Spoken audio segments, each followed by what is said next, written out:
Good morning to all of you. सुप्रभात। आप सभी का दिन मंगलमय हो, इसी शुभकामना के साथ इस वीडियो सेशन में आज हम कुछ अदर इम्पॉर्टेंट स्ट्रक्चर्स के विषय में आप सभी से चर्चा करेंगे, आपको समझाने का प्रयास करूंगा, इस उम्मीद के साथ कि पीछे जो वीडियोस आपको भेजे गए होंगे, आज भी कुछ वीडियो मैंने दिए हैं आपको, पीडीएफ सहित जाता है, तो पीडीएफ को देख करके आप अपनी नोटबुक में उसका उल्लेख करेंगे, उसको लिखेंगे। लेकिन वीडियो में आपको एक एक चीज़ समझनी पड़ेगी। समझने से आपकी समझ बनेगी, उसको सुनने से आपकी समझ बनेगी। एक बार समझ में नहीं आता, दो बार देख लीजिए। 12, 14, 15 मिनट का तो वीडियो रहता है, आराम से देख सकते हैं और देखना चाहिए। इसके बाद भी कोई दिक्कत होती है तो ऑलरेडी व्हाट्सएप ग्रुप आपका पड़ा हुआ है, सभी के नंबर्स भी हैं, आप उन नंबर्स पर भी अपनी बात रख सकते हैं, कंसर्न कर सकते हैं, तो आपकी दिक्कत दूर हो जाएगी। तो चलिए एक नए टॉपिक की बात मैं आपसे कर रहा हूं, जो अक्सर परीक्षा में पूछा जाता है, आइदर आर और नाइदर नार। ठीक है, यूज ऑफ आइदर आर और यूज ऑफ नाइदर नार, ये दो एक दूसरे के अपोजिट हैं आपके। आइदर आर को हिंदी में क्या कहेंगे? दोनों में से किसी एक के लिए या तो या, इसका अर्थ होता या तो या, इसका हिंदी अर्थ होता है। मतलब ये सब्जेक्ट सेम रहेंगे, सब्जेक्ट अलग अलग भी रहेंगे, दो प्रकार की कंडीशंस निर्मित होती हैं। इसमें दोनों वाक्य आपके जो दिए रहेंगे आइदर आर के द्वारा जोड़ना पड़ेगा। आइदर आर की पहले बात मैं कर रहा हूं, मैं इसको ध्यान से सुनेंगे।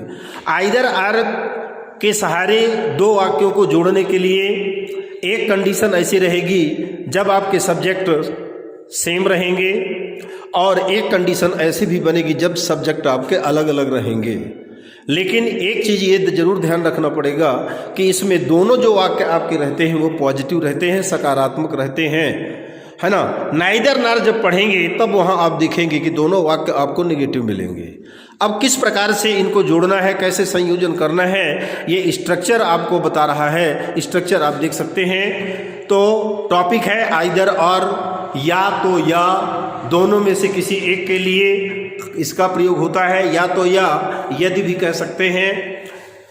व्हेन सब्जेक्ट्स आर सेम, जब आपके सब्जेक्ट यानी कर्ता सेम रहते हैं तो स्ट्रक्चर आपका बनेगा subject plus helping verb plus either. यहाँ पर आइदर का प्रयोग करेंगे। अब इसके बाद देखेंगे कि वर्ब, एडजेक्टिव या नाउन, मतलब क्रिया, विशेषण या संज्ञा, इन तीनों में से कोई एक होगा तो उसको आप रखेंगे, फिर आर का प्रयोग करेंगे। ये देखिए, आइदर, इसके बाद वर्ब, एडजेक्टिव, नाउन यहाँ पर रहेगा, और फिर और रहेगा, और फिर इसके बाद में वर्ब, एडजेक्टिव या नाउन में से किसी एक का प्रयोग होगा। तो ये स्ट्रक्चर आप जरूर अच्छे से, सब चीज़ को अच्छे से देखना है, लेकिन ये स्ट्रक्चर को बहुत भली प्रकार से आप देख सकते हैं। व्हेन सब्जेक्ट्स आर सेम, जब हमारे सब्जेक्ट एक होंगे तो हम इस स्ट्रक्चर का प्रयोग करेंगे। Subject, helping verb, either, verb, adjective, noun में से कोई एक, और वर्ब, एडजेक्टिव, नाउन अंत में किसी एक को रखेंगे। एग्जाम्पल से आपकी बात और क्लियर हो जाएगी। Ramesh is playing cricket, Ramesh cricket खेल रहा है। Ramesh is watching TV, Ramesh TV देख रहा है। ठीक है, अब ये दोनों काम एक साथ तो होना संभव नहीं है, तो इसीलिए कहा गया या तो या तो वो क्रिकेट खेल रहा है या तो वो टीवी देख रहा है। कौन? रमेश। इसको स्ट्रक्चर में आप लगा करके इसका संयोजन करेंगे तो एक वाक्य आपका बनेगा, Ramesh is either playing cricket or watching TV. Ramesh या तो क्रिकेट खेल रहा है अथवा टीवी देख रहा है। ये आपका स्ट्रक्चर बहुत भली प्रकार से देख लेंगे तो कहीं कोई दिक्कत होने वाली आपको नहीं है। स्ट्रक्चर क्या है? जब हमारे सब्जेक्ट एक होंगे, आइदर आर की स्थिति है, फर्स्ट कंडीशन, दोनों में दो दो कंडीशंस आपकी मिलेंगी आपको। पहला है व्हेन सब्जेक्ट्स आर सेम, जब आपके सब्जेक्ट सेम रहेंगे तो उस समय सबसे पहले सब्जेक्ट रखेंगे, कर्ता रखेंगे, क्योंकि सेम है। इसके बाद हेल्पिंग वर्ब का प्रयोग होगा, फिर आइदर का प्रयोग करिए, फिर वर्ब, एडजेक्टिव, नाउन में से किसी एक का, फिर आर लिखने के बाद सब्जेक्ट, मतलब और लिखने के बाद वर्ब, एडजेक्टिव, नाउन में से किसी एक का उल्लेख आप कर देंगे तो वाक्य आपका कंप्लीट हो जाएगा। जैसे एक वाक्य मैंने अभी आपके सामने रखा, Ramesh is playing cricket, Ramesh is watching TV, तो ये हो जाएगा Ramesh is either playing cricket or watching TV. Second देख लीजिए, मुस्कान इज इंटेलिजेंट, मुस्कान बुद्धिमान है। मुस्कान इज क्लेवर, मुस्कान चतुर है। इसमें भी वही है, मुस्कान इज आइदर इंटेलिजेंट, मुस्कान या तो इंटेलिजेंट है या तो क्लेवर है, दोनों नहीं, दो में से एक, दोनों में से किसी एक के लिए आइदर आर का, अब दोनों में से कोई भी नहीं, जिसको ना तो ना बोलते हैं, नाइदर नार को अपोजिट होता है आइदर आर का नाइदर नार, और नाइदर नार का अपोजिट आइदर आर होता है। तो Muskan is either intelligent or clever. ये तो बात हो गई आपकी व्हेन सब्जेक्ट्स आर सेम की। अब चलते हैं सेकंड कंडीशन में, जहाँ सब्जेक्ट आपके अलग अलग रहेंगे।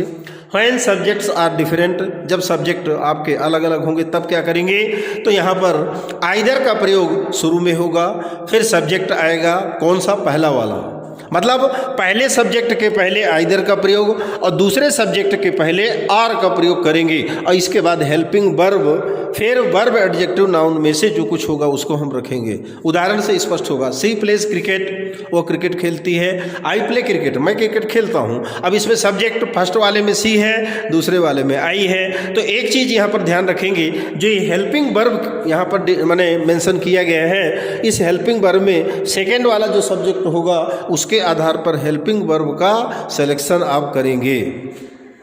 दो तीन उदाहरण यहाँ पर दिए गए हैं, इनको देख लीजिए। तो यहाँ पर क्या है ना, समझाने के लिए दो तीन उदाहरण ही बहुत है। अब प्रैक्टिस आपको करनी है तो आप अपनी ग्रामर की बुक निकाल लीजिए, चैप्टर टॉपिक निकाल लीजिए, और इसके बाद आराम से आप रिवीजन कर सकते हैं। She plays cricket, I play cricket, ये दो वाक्य हैं आपके। तो आइदर सी, या तो वह, आर अथवा आई, मैं। अब यहाँ पर प्ले जो आया है ये आई के लिए आया है। मान लो आई को पहला कर दिया जाता और सी को बाद में कर दिया जाता, ऐसा हो जाता I play cricket, she plays cricket, तो फिर हो जाता आइदर आई और सी प्लेज यहाँ पर होता आपका बच्चों। इसको ध्यान रखेंगे, ये वाला जो पोर्शन है मैंने बताया कि दूसरा सब्जेक्ट जो होगा उसके आधार पर क्या क्रिया लगेगी। प्लेज होगा तो थर्ड पर्सन है तो निश्चित रूप से वर्ब में एस ई एस का प्रयोग करना पड़ेगा। यहाँ पर मैंने सी पहले किया है, सिंगुलर नंबर थर्ड पर्सन। सी प्लेज क्रिकेट, वह क्रिकेट खेलती है। आई प्ले क्रिकेट, मैं क्रिकेट खेलता हूँ। तो आइदर सी और आई प्ले क्रिकेट, बात मेरी समझ में आ गई होगी। He will go to Kolkata, they will go to Kolkata, तो आइदर ही और they will go to Kolkata. यहाँ पर विल की बात है, फ्यूचर टेंस की बात है तो कोई दिक्कत नहीं, विल का प्रयोग तो सभी के साथ होता है। He will go to Kolkata or they will go to Kolkata, तो आइदर ही और they will go to Kolkata. I read a book, मैं पुस्तक पढ़ता हूँ। सी रीड्स अ बुक, वह पुस्तक पढ़ती है। ठीक, तो यहाँ पर आइदर आई पहले आएगा और सी। अब यहाँ पर देख लीजिए, सी के साथ रीड्स का प्रयोग होगा, तो आइदर आई और सी रीड्स अ बुक। ये अंतिम वाक्य आपका है, आइदर आई और she reads a book. Clear? मुझे लगता है कि आइदर आर की बात आपको समझ में आ गई होगी। आइदर आर की हिंदी होती है दोनों में से किसी एक के लिए, या तो या यदि भी होता है, use of either or. When subjects are same, structure आपका subject, helping verb, either, verb, adjective noun में से कोई एक प्लस आर का प्रयोग करने के बाद वर्ब एडजेक्टिव नाउन में से कोई एक लिख देंगे। Ramesh is playing cricket, Ramesh is watching TV, तो Ramesh is either playing cricket or watching TV. Muskan is intelligent, Muskan is clever, तो Muskan is either intelligent or clever. जब सब्जेक्ट अलग अलग रहेंगे तब आपका स्ट्रक्चर बनेगा either plus subject plus or plus subject plus helping verb plus verb adjective और noun. She plays cricket, I play cricket, तो हो जाएगा आपका आइदर सी और I play cricket. He will go to Kolkata, they will go to Kolkata, तो either he और they will go to Kolkata. I read a book, she reads a book, तो either I और she reads a book. चलिए अब चलते हैं इसके opposite neither नार पर, जिसकी हिंदी होती है दोनों में से कोई भी नहीं। वहाँ पर क्या था, दोनों में से किसी एक के लिए, यहाँ है दोनों में से कोई भी नहीं। वहाँ है या तो या और यहाँ है ना तो ना। मतलब इसमें पहचान क्या होती है कि दोनों जो आपके सेंटेंस मिलेंगे वो नेगेटिव मिलेंगे 100%, इसमें कोई दो राय नहीं है। इसमें भी व्हेन सब्जेक्ट्स आर सेम, जब सब्जेक्ट आपके सेम रहेंगे तो स्ट्रक्चर आपका बनेगा सब्जेक्ट के बाद हेल्पिंग वर्ब, फिर नाइदर का प्रयोग, फिर वर्ब का प्रयोग, वर्ब एडजेक्टिव या नाउन का प्रयोग, फिर नॉर का प्रयोग करेंगे और फिर इसके बाद वर्ब एडजेक्टिव नाउन का प्रयोग करेंगे। वही चीज़ है पूरी, जैसे यहाँ पर आप आइदर आर में क्या किए थे, सब्जेक्ट के बाद हेल्पिंग वर्ब, फिर आइदर का प्रयोग, फिर वर्ब एडजेक्टिव नाउन में से आर वर्ब एडजेक्टिव नाउन। तो वहाँ यहाँ नाइदर नार में क्या है, सब्जेक्ट हेल्पिंग वर्ब, यहाँ पर नाइदर का प्रयोग हो जाएगा, फिर वर्ब एडजेक्टिव नाउन, फिर यहाँ नॉर का प्रयोग होगा, इसके बाद फिर वही देख लीजिए, subject helping verb neither plus verb adjective noun और नार करेंगे, इसके बाद वर्ब एडजेक्टिव नाउन का प्रयोग किसी में तीनों में से किसी एक का प्रयोग होगा, तीनों तो नहीं होंगे। उदाहरण है आपका, Raju is not a teacher, Raju एक शिक्षक नहीं है। Raju is not a singer, Raju एक गायक नहीं है। तो मतलब इसमें Raju is neither a teacher, Raju ना तो शिक्षक है, नॉर अ सिंगर, और ना ही सिंगर है, गायक है। ये है आपका नाइदर नार का प्रयोग, दोनों वाक्य नेगेटिव है आपके। Raju is not a teacher, Raju शिक्षक नहीं है, राजू सिंगर नहीं है, तो Raju is neither a teacher or nor a singer. Second example है, Radha does not play, Radha नहीं खेलती है। Radha does not read, Radha पढ़ती नहीं है। ठीक, तो Radha neither plays or nor reads, ये देख लीजिए, क्योंकि सब्जेक्ट सेम है, तो राधा नाइदर प्लेज, ठीक, खेलती है, और नार और ना ही पढ़ती है।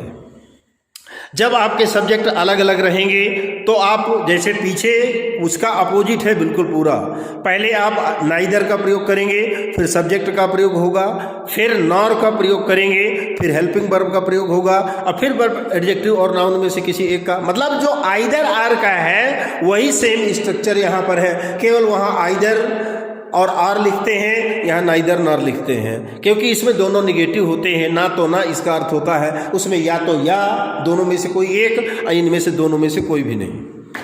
ठीक है, इसमें उदाहरण देखिए, Karan is not going to Kanpur, Arjun is not going to Kanpur, दोनों कानपुर नहीं जा रहे हैं, तो नाइदर करण और nor Arjun is going to Kanpur.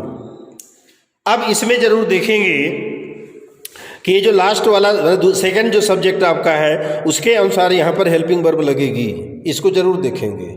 यहाँ पर आप आर मत लगा देंगे, neither Karan nor Arjun are going to Kanpur नहीं करेंगे, neither Karan nor Arjun is going to Kanpur. इसके बाद they do not play football, वे फुटबॉल नहीं खेलते हैं। She does not play football, वो फुटबॉल नहीं खेलती है। तो नाइदर दे और नार सी, अब सी के आधार पर यहाँ पर प्लेज होगा, क्योंकि डज नॉट ऊपर लिखा हुआ है, तो आप जानते हैं कि डज को हटाएंगे आप तो क्रिया में एस एस आपको लगाना पड़ेगा प्रेजेंट इंडेफिनिट टेंस में। तो नाइदर दे नार सी प्लेज फुटबॉल। तो ये तो नाइदर नार की बात भी आपकी हो गई, बहुत सरल है। थोड़ा सा पेशेंस रखिए, धैर्य रखिए, और वीडियो को यानी मेरी बातों को वीडियो के माध्यम से आप यदि सुनने का समझने का प्रयास करेंगे तो निश्चित रूप से आपको स्ट्रक्चर्स टॉपिक सब जो भी विषय मैं आपके सामने प्रस्तुत कर रहा हूं आपको बात मेरी समझ में आएगी और परीक्षा में निश्चित रूप से आप बना सकेंगे। नाइदर नार का मतलब होता है दोनों में से कोई भी नहीं, ना तो ना।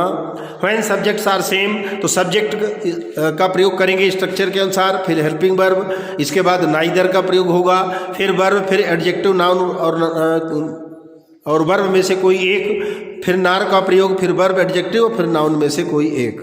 Raju is not a teacher, Raju is not a singer, Raju is neither a teacher or nor a singer.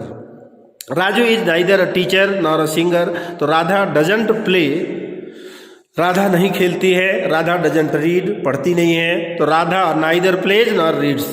जब आपके सब्जेक्ट अलग अलग होंगे तब आप स्ट्रक्चर का प्रयोग करेंगे, neither plus subject plus nor plus helping verb plus verb adjective और noun. Karan is not going to Kanpur, Arjun is not going to Kanpur, तो neither Karan nor Arjun going to Kanpur. They do not play football, she does not play football. इसमें अलग अलग आपके करता है आपके, neither दे नार सी। अब सी चूंकि लास्ट में सब्जेक्ट आपका आया है तो सी के आधार पर ऊपर चूंकि डज नॉट था आपका, इसलिए यहाँ पर प्लेस का प्रयोग करेंगे।